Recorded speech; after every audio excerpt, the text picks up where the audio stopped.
Lalu setelah berminggu-minggu pemeriksaan dilakukan, tepatnya 5 Juni 2002, polisi berhasil menemukan jasad Jennifer Black yang terbungkus kain berwarna hitam dan merah dengan luka tembak di mata kirinya.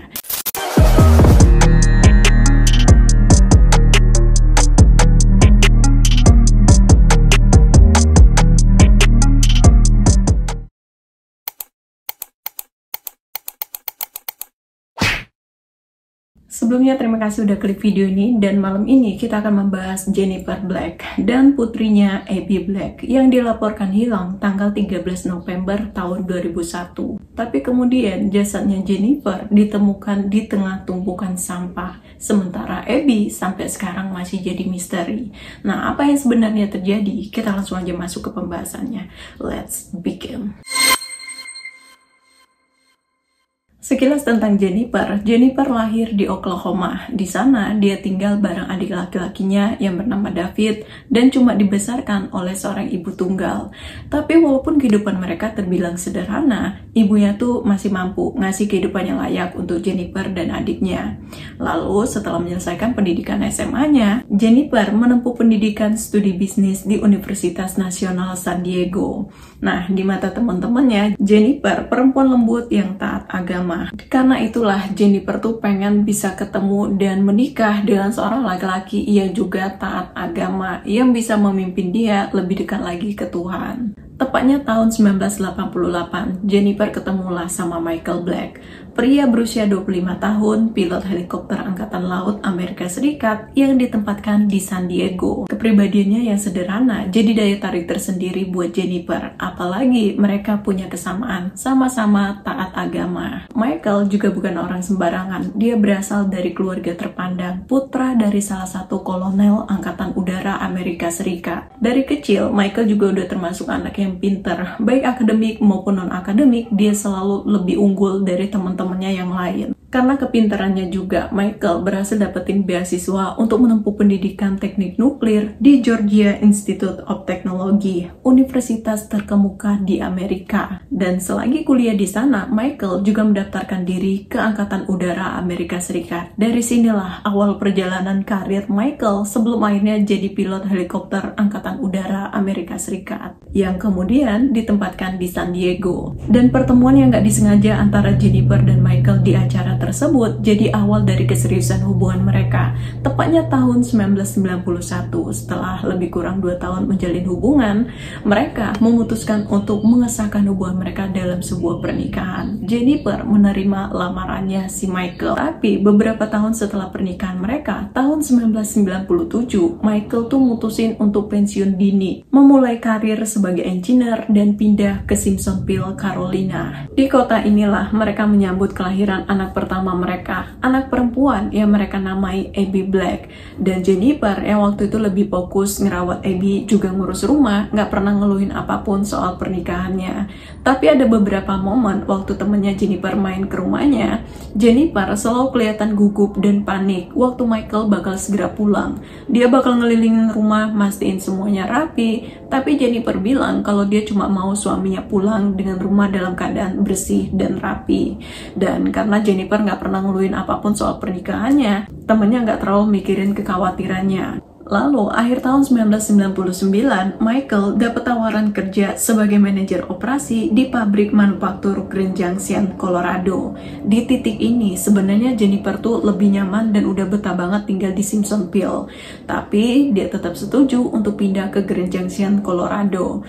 Cuma, setelah mereka pindah ke sana, Jennifer malah makin ngerasa nggak bahagia. Dan kali ini, cuma orang-orang yang nggak benar-benar kenal mereka, yang menganggap mereka sebagai keluarga yang taat agama dan bahagia. Orang-orang terdekat mereka, terutama teman dekatnya Jennifer, tahu banget kalau pernikahannya nggak sebahagia kelihatannya. Jennifer cuma berusaha tetap mempertahankan pernikahannya demi Abby. Tepatnya 13 November tahun 2001, hari itu kayak biasanya, Michael bangun pagi, siap-siap kerja. Pagi-pagi dia udah di kantor. Dan sama kayak biasanya, Michael selalu nelpon Jennifer di waktu luangnya untuk sekedar bertukar kabar atau nanya aktivitas Abby di rumah. Tapi waktu dia nelpon Jennifer di waktu makan siang, Jennifer sama sekali nggak ngangkat telepon. Dia coba kirim pesan, nggak juga dibalas. Di pikirannya Michael, mungkin Jennifer terlalu sibuk sampai nggak sempat ngangkat telepon. Cuma sore hari menjelang pulang, waktu Michael nelpon Jennifer lagi, tetap aja teleponnya nggak diangkat. Dia coba telepon ke nomor telepon rumah, nggak juga direspon. Hal yang aneh bagi Michael, nggak biasanya Jennifer nggak ada kabar. Jennifer nggak pernah nggak balas pesan Michael, walaupun sore Jennifer bakal selalu ngabarin. Tapi hari itu sama sekali nggak ada kabar dari Jennifer. Akhirnya karena dia mulai khawatir, Michael mutusin untuk ninggalin kantornya, pulang lebih awal. Sepanjang perjalanan pulang, pikiran Michael mulai menerka-nerka apa yang terjadi dengan anak dan istrinya, sambil terus nelponin Jennifer, walaupun telepon tersebut sama aja tetap nggak direspon. Dan sesampainya di rumah, Michael ngelihat kondisi rumahnya tuh sepi, nggak ada sambutan dari istrinya atau Abby. Padahal biasanya Jennifer akan selalu ngebukain pintu setiap kali ngedengar suara mobilnya si Michael. Tapi hari itu nggak ada sambutan dari istrinya ataupun dari Abby. Waktu Michael masuk ke rumah, pintu rumahnya juga nggak kekunci. Beberapa kali dia manggil-manggil Jennifer dan Abby, tapi nggak ada jawaban. Sambil berjalan ke kamar utama. Dan ketika dia sampai ke kamarnya, saat itulah Michael langsung nelpon 911. Dari pemeriksaan petugas kepolisian, mereka menemukan ada noda darah yang cukup banyak di tempat tidur kamar utama keluarga Black. Cuma lantai, dinding, dan ruangan lainnya bersih dari noda darah. Nggak ada darah yang ditemukan selain di tempat tidur tersebut. Sekilas, kejadian itu seperti perampokan atau penculikan. Tapi banyaknya noda darah yang mereka temukan membuat penyidik berpikir kalau ada indikasi lain di balik insiden itu. Tapi, sementara petugas kepolisian masih melakukan investigasi dan belum menyimpulkan apa yang terjadi dengan Jennifer dan Abby, Michael justru dengan percaya bilang ke media kalau dia yakin banget kalau anak dan istrinya diculik. Dia juga bilang kalau dia yakin Jennifer dan Abby masih dalam keadaan selamat. Karena itulah Michael menghadiahkan hadiah sebesar $2.000 untuk siapapun yang punya informasi terkait anak dan istrinya. Sementara itu, sungai di Colorado jadi titik pusat investigasi karena waktu itu penyidik yakin mungkin jasadnya Jennifer atau Abby dibuang di sana. Tapi sepanjang pencarian sama sekali nggak menemukan petunjuk apapun. Pencarian itu nihil. Tapi ahli forensik menemukan petunjuk baru. Mereka menemukan ada noda darah di salah satu mobil keluarga Michael. Sejak saat itulah kecurigaan mengarah ke Michael. Dan selama interogasi, Michael bilang ke polisi kalau dia nggak punya kecurigaan terhadap siapapun yang mungkin melakukan penculikan terhadap anak dan istrinya. Dia juga nggak tahu apa yang terjadi. Michael juga ngejelasin kalau malam hari sebelum anak dan istrinya hilang, semuanya tuh normal-normal aja, nggak ada yang aneh. Malam itu kayak biasanya sekitar jam 7 malam, Abby udah tidur, sementara Michael masih ngobrol sama istrinya Jennifer. Tapi Michael ingat kalau sekitar jam 8 malam, Jennifer itu ditelepon salah satu temannya. Dan Jennifer bilang kalau temennya ngajak ketemuan siang itu. Cuma siapa yang nelpon, Michael nggak tahu. Lalu ketika ditanya polisi tentang apa aktivitas dia di hari hilangnya Abby dan Jennifer, Michael bilang kalau hari itu dia bangun sekitar jam 5:30 pagi, sementara Jennifer dan Abby masih tidur, karena biasanya anak dan istrinya bangun jam 6:30 pagi. Dan udah jadi kebiasaan mereka juga untuk selalu bertukar kabar selama Michael kerja. Tapi sepanjang hari itu sama sekali gak ada kabar dari Jennifer. Dan dia baru tahu apa yang terjadi setelah dia pulang ke rumah dan ngelihat situasi rumah yang kacau. Selama interogasi, Michael juga terus menunjukkan pesona religiusnya di depan kepolisian. Tapi fakta penyelidikan yang dilakukan oleh pihak kepolisian justru menunjukkan sebaliknya. Ada banyak tanda-tanda yang menunjukkan keterlibatan Michael di balik hilangnya Jennifer dan Abby. Walaupun Michael selalu menyangkal keterlibatannya, Michael bahkan terang-terangan mengkritik kepolisian di depan media yang mencurigainya sebagai tersangka saat dia harus kehilangan anak dan istrinya. Lalu 1 bulan setelah kasus hilangnya Abby dan Jennifer, Michael memutuskan untuk pindah rumah karena dia nggak sanggup untuk tinggal di rumah di mana dia kehilangan anak dan istrinya. Dan di Natal tahun 2001, Michael juga sempat beli hadiah untuk Jennifer dan Abby dan bilang ke media dia kalau dia berharap anak dan istrinya bisa segera pulang. Di titik ini, banyak yang berempati sama Michael yang harus kehilangan anak dan istrinya tapi dicurigai sebagai tersangka. Cuma keterangan teman-temannya Jennifer justru mengungkap fakta sebaliknya. Salah satu teman Jennifer pernah cerita bahwa Jennifer pernah bilang kalau dia ngerasa tertipu dengan sosok religius yang ditampilkan oleh Michael. Setelah pernikahan mereka, Jennifer baru tahu kalau Michael adalah pecandu film dewasa. Bahkan suka mengoleksi video dan gambar yang gak senonoh. Tapi ketika ditanya soal itu ke penyidik, Michael bilang kalau yang download itu adalah Jennifer sebagai edukasi karena Jennifer pengen jadi istri yang baik untuk suaminya. Cuma ya penyidik gak langsung percaya gitu aja. Mereka terus mengumpulkan detail petunjuk yang mereka punya untuk mengungkap apa yang sebenarnya terjadi dengan Jennifer dan anaknya, Abby. Dan Melson, salah satu teman Abby, juga bilang beberapa hari sebelum Jennifer hilang, Jennifer tuh sempat telepon dia dan bilang, bisa nggak aku sama Abby nginep di sana beberapa hari? Michael nggak ikut kita kok. Dan itu cukup aneh bagi Melson, karena biasanya keluarga Blake tuh selalu pergi bareng-bareng. Nggak pernah Abby dan Jennifer itu cuma pergi berdua aja. Dan sementara penyelidikan masih terus berlanjut, Michael ditemukan sekarat karena mencoba mengakhiri nyawanya sendiri dengan mengiris lengannya. Untungnya, Michael ditemukan oleh petugas kepolisian yang waktu itu pengen datang ke rumahnya untuk minta keterangan lebih lanjut soal anak dan istrinya.